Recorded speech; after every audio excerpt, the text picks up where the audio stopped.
14 अप्रैल अंबेडकर जयंती का दिन है। डॉक्टर अंबेडकर को मीडिया के संदर्भ में भी समझने जानने की जरूरत है। उन्होंने अपनी पत्रकारिता मराठी में की, जबकि वो अंग्रेजी भाषा में निपुण थे। संपादकीय लिखते थे अंग्रेजी में और उसका अनुवाद मराठी में करते थे, और इसके लिए उन्होंने बहुत मेहनत से अपनी मराठी को तराशा।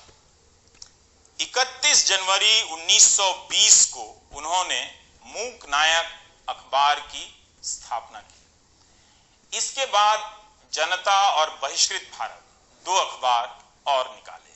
अंबेडकर जयंती पर बने इन अनगिनत तस्वीरों और मीम के जरिए पत्रकारिता में उनके योगदान पर जरा सा जिक्र करना जरूरी है। उनका मानना था कि पत्रकारिता को आंख मूंद कर भीड़ के हिसाब से नहीं चलना चाहिए, बल्कि उसे प्रयास करना चाहिए कि लोकतांत्रिक विचार स्थापित हों। 2018 में रामजस कॉलेज के प्रबोध लाल ने डॉक्टर अंबेडकर और उनकी पत्रकारिता के संदर्भ में द वायर में लिखा था कि 1927 में आरजी भंडारकर की पोती दूसरे धर्म के लड़के के साथ शादी कर रही थी। पुणे के मराठी अखबारों ने इस अंतरधार्मिक शादी का विरोध करना शुरू कर दिया। तब डॉक्टर अंबेडकर ने बहिष्कृत भारत में संपादकीय लिखा और कहा कि भारत में अंतरधार्मिक विवाहों को प्रोत्साहित करना चाहिए, इससे हिंदू और मुसलमान के बीच विश्वास बढ़ेगा। उन्होंने यह भी कहा कि शादी व्यक्तिगत मामला है और किसी बाहरी की इसमें कोई भूमिका नहीं है। डॉक्टर अंबेडकर ने कहा था कि भारतीय प्रेस में समाचार को सनसनीखेज बनाना, तार्किक बातों के स्थान पर अतार्किक जुनूनी बातें लिखना, जिम्मेदार लोगों की बुद्धि को जागृत करने के बजाय गैर जिम्मेदार लोगों की भावनाएं भड़काना आम बात है। ऐसी बातें प्रेस के बारे में तो कई लोगों ने कही है, लेकिन ऐसा लगता है इसे पढ़ते हुए कि डॉक्टर अंबेडकर आज के टीवी चैनलों के सामने बैठे हुए हैं और ये बात लिख रहे हैं।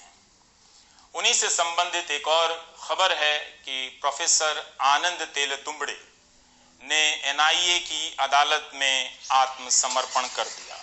प्रोफेसर आनंद तेलतुंबड़े आईआईटी खड़गपुर से इंजीनियर हैं, आईआईएम से पास आउट हैं, दुनिया की कई बड़ी यूनिवर्सिटी में लेक्चर दे चुके हैं, 30 से अधिक किताबें लिख चुके हैं, कुछ किताबें अंतर्राष्ट्रीय स्तर पर प्रकाशित हुई। प्रोफेसर तेलतुंबड़े का डॉक्टर अंबेडकर की वंश परंपरा से रिश्ता भी है। एनआईए के एक मामले में सुप्रीम कोर्ट से राहत न मिलने पर 14 अप्रैल को आत्मसमर्पण करने से पहले उन्होंने देश के नाम एक पत्र लिखा कि अब पता नहीं कभी बाहर आ सकूं या ना, लेकिन उम्मीद है जब आपकी बारी आएगी तो उससे पहले आप बोलेंगे। इस पत्र में उन्होंने अपना पक्ष रखा है कि उन पर बेबुनियाद तथ्यों के आधार पर आरोप लगाए गए। उन्होंने कभी भी हिंसा का समर्थन नहीं किया, लेकिन उन पर यूएपीए के तहत आरोप लगा दिए गए। प्रोफेसर आनंद के साथ गौतम नवलखा ने भी सरेंडर कर दिया। गौतम नवलखा ने लिखा है कि सुप्रीम कोर्ट के फैसले का स्वागत है। उन्होंने लिखा है कि किसी जेल से अभी तक कोरोना के मामले तो नहीं आए, लेकिन सुप्रीम कोर्ट ने ही कोरोना के समय में कैदियों को रिहा करने के आदेश दिए। सुप्रीम कोर्ट का आदेश है कि असम के डिटेंशन सेंटर में वैसे विदेशी कैदी जो 2 साल से रह रहे हैं उन्हें रिहा कर दिया जाए। आप सभी को अंबेडकर जयंती की शुभकामनाएं।